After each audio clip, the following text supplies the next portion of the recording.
At the height of its power, the Roman Empire covered a vast tract of land ranging from the barren and formidable plains of Britannia to the harsh deserts of North Africa. From the muddied battlefield of broken armies that spanned Germania to the cradle of civilization that was modern-day Iraq, Jerusalem, and Syria. Conquered over hundreds of years of bloodshed, war, strategy, and a vast toll of human casualties, the weapons of the Roman Empire reflected this grisly expansion.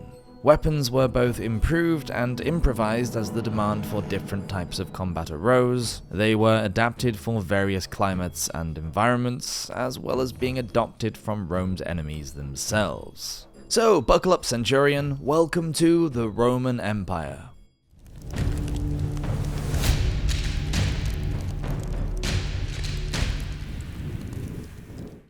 The Gladius. In service from around the 3rd century BC to the late 3rd century AD, the Gladius was the Roman Legionary's best friend, almost an extension of his own body, much like modern soldiers and their rifles. The Legionary would have eaten, slept, marched, exercised, lived, and died with this sword at his side.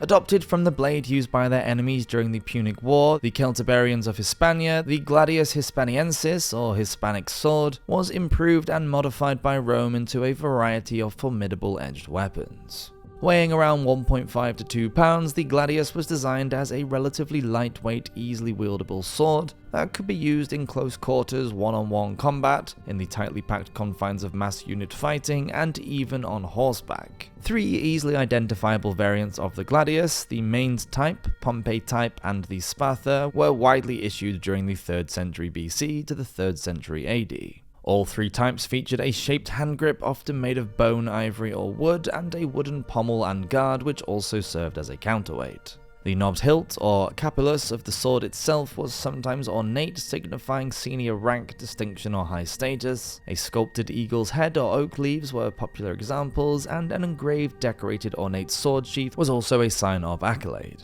The Mainz type, so named by historians after an example discovered in the Rhine near Mainz, Germany, is believed to have been the dominant issued Gladius during the 1st century. It featured a blade length of between 17 to 22 inches or 40 to 55 centimeters with a narrow width of only 2.1 to 2.9 inches, 5 to 7 centimeters. Slightly tapered, with a wasp weight and exceptionally long point, the Mainz type was especially suited for thrusting strikes, perhaps intended to penetrate armor. The Mainz type was gradually supplanted later in the 1st century by the Pompey type, again named by historians after 4 examples were uncovered in Pompeii, and this is the blade that many of us associate with the Roman Empire, gladiators, Spartacus, and so on. This Gladius was shorter than the Mainz type at approximately 16 to 20 inches long, 40 to 50 centimeters, with a width of 1.5 to 2 inches or 3 to 5 centimeters, straight-bladed with parallel razor-sharp edges and a severe triangular tip. These features made the Pompey type supremely well balanced and an effective weapon for cutting, slashing, and thrusting. The Sparta was originally issued only to Roman cavalry and auxiliary units, its longer length of anywhere between 24 and 30 inches or 60 to 76 centimeters, ideally suited to the swift and savage thrusts or slashes thrown by horsemen against infantry on foot, yet it was increasingly adopted by infantry units in the 2nd century. Introduced during the Second Punic War, the blade itself was very similar to that of the Pompey type, featuring a straight blade, parallel cutting edges, and triangular tip.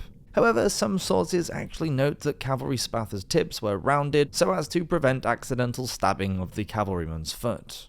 Although the quality of metallurgy in the examples uncovered over the years vary, in general the standard Gladius was a well-made weapon, certainly capable of standing up to the daily rigors, extreme weather, and arduous campaigns experienced by the Roman Legionary. Forged from composites or a single piece of carburized steel of either high or low carbon, skilled gladiari, or blacksmiths, attached to the legions produced these swords in bloomery furnaces, expertly wielding, hammering, and quenching, in a process that turned a basic piece of steel into a potent weapon of war. The Pilum. Alongside the Gladius, the Pilum was a standard issue weapon for the Roman infantrymen for much of Rome's campaigns until it was eventually phased out in the 3rd century AD. Essentially a weaponized javelin, the Pilum weighed anywhere between 2 to 5 pounds and was around 2 to 3 meters in length. Flavius Vegetius Renatus, a writer of the late Roman Empire, recounts the following in his insightful work De Re Militari. Quote, "As to the missile weapons of the infantry, there were javelins headed with a triangular sharp iron 11 inches long. When one fixed in the shield after being thrown, it was impossible to draw them out, and when thrown with force and skill, they penetrated the shields of the foot and the cuirasses of the horse without difficulty. The shaft of the pilum itself was wood, making up around 5 or 6 feet of the overall weapon, and at its tip was an iron bolt-like pyramidal tip fitted either in a socket, joint and collet, or by a wide rectangular tang which slid into a groove in the shaft, fastened in place with rivets. Although this represents the standard issue pilum, numerous sculptures and reliefs depict a range of variants. The addition of an iron butt spike and 1 or even 2 ball-shaped weighted leads mounted just below the iron tip, most likely intended to increase penetrative power, are just 2 examples.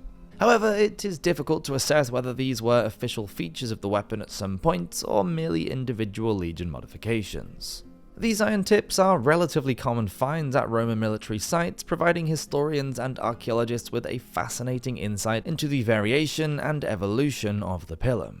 Examples found at Hod Hill, England differ from those uncovered in Oberadan, Germany, or more recently to a 1900-year-old example discovered in Israel in 2023. There is popular debate among historians about the actual function of the pilum after it had been thrown. Some believe the weapon's tip was intentionally made of a softer iron so that when it struck an enemy's shield it would bend, making it difficult to remove and awkward to wield, forcing the enemy to discard their shield and leaving them more vulnerable to subsequent attacks. Likewise, the bending or even breaking of the pilum upon impact also ensured that it could not be picked up and thrown back by the enemy. It was time-consuming to remove once embedded, and essentially now useless as a weapon. However, others maintain that it was only the momentum of the thrown pilum that caused the tip to bend, and as such it was simply a design flaw that unintentionally may have been a useful characteristic. Experimental archaeologists also contend it was more practical for the tip to have been either solid or at least hardened iron, so that it could penetrate deeply thick wooden shields or iron armor. Further to this, period sources recount the pilum's use as both a hand-to-hand combat weapon during the Siege of Alatia in 52 BC and as a static anti-cavalry weapon, giving credence to the theory, quote, "The 4th rank will throw their javelins overhead, and the 1st rank whose spear points end in iron shanks should hold them at the ready, in order that when the enemies come near them, they can thrust the iron points of the spears at the breast of the horses in particular. Those standing in 2nd, 3rd, and 4th rank of the formation must hold their spears ready for thrusting if possible, wounding the horses and killing the horsemen." The Scutum and Pugio. Although a defensive weapon, the easily recognizable Roman shield or scutum was an essential item in a legionary's arsenal. A detailed description of an early 2nd century BC scutum comes from Polybius, a Greek historian from the Middle Hellenistic ages, who recounts, quote, "The convex surface measures 2.5 foot in width and 4 foot in length, the thickness at the rim being a palm's breadth. It is made of 2 planks glued together, the outer surface being then covered first with canvas and then with calfskin. Its upper and lower rims are strengthened by an iron edging that protects it from descending blows and from injury when rested on the ground. It also has an iron shield boss fixed to it, which turns aside the most formidable blows from stones, spears, swords, and other heavy missiles." Despite the popular belief that all Roman shields were rectangular, red, and perhaps painted with golden arrows, shapes, or eagle's wings, this is not the case. Oval, subrectangular, elliptical, curved, flat, and even elongated hexagonal wooden scutums are examples that have either been uncovered across the globe or depicted in period reliefs and sculptures. Historians also believe that the design on the shields, if any, would have varied from legion to legion. Different colours could have distinguished individual units, as could a variety of designs: eagles, wreaths, deities, geometrical shapes, lions, crescent moons, and numerical legion units are just a few known examples. The Pugio, worn on the opposite side to the Gladius, was a backup weapon for all legionaries and auxiliaries, a short dagger anywhere between 9 to 14 inches in length. It was, in essence, a last resort weapon for anyone unfortunate enough to have lost both Gladius and Scutum, or be caught in terrifying hand-to-hand combat. The Roman Legionary.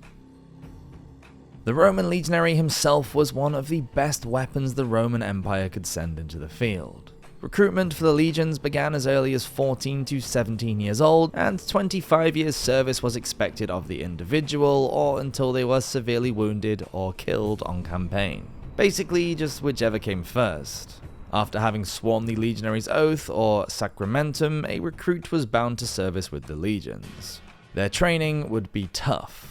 Brutal physical fitness tests in the form of weighted speed marches, assault courses, swimming and endurance runs, as well as harsh lessons in pugilism, would enable them to both maintain the relentless pace required on campaign and to give them an unforgiving introduction to the soldier's life. Period sources state how a legionary would be expected to march with common military step 20 miles in 5 summer hours, and with the full step, which is quicker, 24 miles in the same number of hours, in full kit and equipment weighing around 50 to 60 pounds. To put this into perspective, modern training for Britain's elite parachute regiment requires a recruit to speed march 20 miles in just 4 hours, carrying a pack weighing a little under half that expected of a Roman legionary.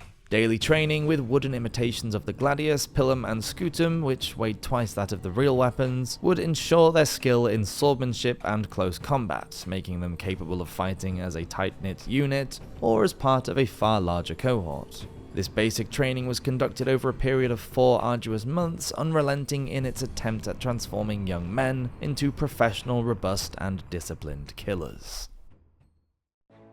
Battle. All of these weapons would have been utilized to achieve victory on the battlefield, and their enjoyment could have looked something like this.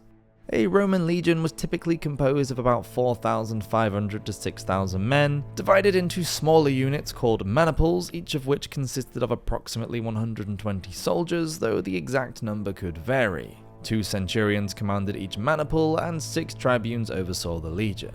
On the battlefield, maniples were commonly arranged in triplex asses, triple battle order, 6, 8 or even 10 ranks deep, deployed in a checkerboard pattern known as the quincux formation, which allowed for gaps between maniples, facilitating movement and providing space for either retreat or reinforcement. Depictions of Roman soldiers fighting in such formations differ, however. The triple battle order seems to have been the most common deployment of the legions during the Republican era. Facing the enemy, the first rank would be ordered to launch their pilums directly at the opposing force, in the hopes of inflicting casualties, causing confusion and disarray, and breaking up the enemy's formation. The second rank would lose their pilums over the heads of the first, maintaining a hail of lethal missiles. After this initial barrage, the order to advance would be given, and the lead maniples would begin the march towards the enemy, perhaps in the brilliantly defensive testudo formation, if under assault from arrows, spears, or stones. Closing with the enemy, a scant 25 to 30 inches or 65 to 75 centimeters between each soldier in close order, the legionaries would draw their gladius and prepare for the blood-spattered terrifying crush of close quarters combat. Using the scutum to beat and bludgeon his opponent, hopefully creating a gap, the legionary would then thrust and hack and stab with his gladius, aiming under the enemy's shield, and driving it through his guts or stabbing over the protective rim of his own scutum at the face and neck. The gladius's razor-sharp tip and narrow blade made it ideal for this kind of fighting, allowing a legionary to protect the majority of his body with the large scutum gripped in his left hand, and to parry, thrust, lunge, and jab with the agile sword in his right. However, slick with blood and sweat, and in the chaos of battle, the risk of losing his grip on the gladius was all too real, and the legionary may have had to then draw his Pugio, closing even nearer again with the enemy, to horrifically ram the short dagger into any unprotected part of the body. Thank you so much for watching this episode of the Roman Empire. If you enjoyed this video, then please do subscribe, as it really will help our channel out in these early days, and it means you'll be notified when we upload a video every Friday. So until next time, hope everyone has an amazing week, and I'll see you then. Cheers!